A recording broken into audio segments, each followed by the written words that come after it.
முன்னிட்டு தீநகர் ரங்கநாதன் தெருவில் பொருட்கள் வாங்க வரும் மக்களின் கூட்டம் நேற்றைய அளவிலேயே இன்றும் உள்ளது. இது குறித்த கூடுதல் விவரங்களை அங்கிருக்கும் நம்முடைய செய்தியாளர் செந்தில் ராஜாவிடம் கேட்கலாம்.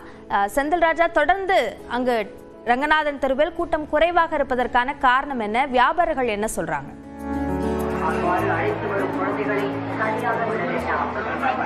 அபிநயா, தீநகரை பொறுத்தவரை, அதாவது ரங்கநாதன் தெருவை பொறுத்தவரை சென்னையில் இருக்கக்கூடிய பெரும்பாலான மக்கள் இங்குதான் வந்து பொருட்கள் வாங்குவது வழக்கமாக இருக்கிறது. குறிப்பாக நேற்று தொடர்ந்து பதிவு செய்து வருகிறோம். ஒவ்வொரு நாளும் இந்த பண்டிகை முன்னிட்டு எவ்வாறு இந்த கூட்டம் இருக்கிறது என்பது குறித்து பதிவு செய்து வருகிறோம். அந்த வகையில் தான் இன்றும் இந்த பகுதியில் ரங்கநாதன் தெருவில் இருக்கிறோம். தற்போது ஒளிப்பதிவாளர் பாண்டியன் அந்த காட்சிகளை வந்து காட்டிக் கொண்டிருக்கிறார்.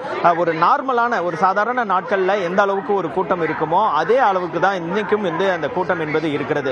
குறிப்பாக நேற்று பார்த்தீர்கள் என்றால் வழக்கமான நாட்களை விட 50% கூட்டம் குறைவாக இருப்பதாக வியாபாரிகள் வந்து கூறியிருந்தார்கள்.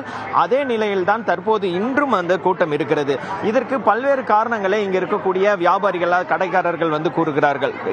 அதில் பார்த்தீர்கள் என்றால் 2 நாட்களாக அந்த பரவலாக மழை பெய்து வருகிறது சென்னையில். அதன் காரணமாக கூட்டம் குறைவாக இருப்பதற்கான வாய்ப்புகள் இருக்கிறது என்று தெரிவிக்கிறார்கள். அதே போல் கடந்த ஆண்டுகளை ஒப்பிடும்போது இங்கு குறைவாக இருப்பதற்கான காரணமாக இன்னொரு முக்கியமான விஷயத்தை வந்து குறிப்பிடுகிறார்கள். குறிப்பாக கடந்த காலங்களில் பார்த்தீங்கன்னா ரங்கநாதன் தெருவிற்கு தான் அதிக அந்த கடைகள் இருக்கும். இங்கே வந்து ஒட்டுமொத்தமாக வாங்க வருவார்கள். ஆனால் தற்போது புரசைவாக்கம், பல்லாவரம் என பல்வேறு இடங்களில் வந்து இந்த பெரிய கடைகள் மற்றும் சிறிய கடைகள் வந்து அதிக அளவில் திறக்கப்பட்டிருக்கின்றன. அதுவும் ஒரு காரணமாக இருக்கும். இருந்த போதிலும் கடந்த ஞாயிற்றுக்கிழமை இங்கு வந்து கூட்டம் அதிகமாக இருந்தது. குறிப்பாக சாப்பிடுவதற்கு கூட நேரம் இல்லாத அளவுக்கு வியாபாரம் வந்து நடைபெற்றது.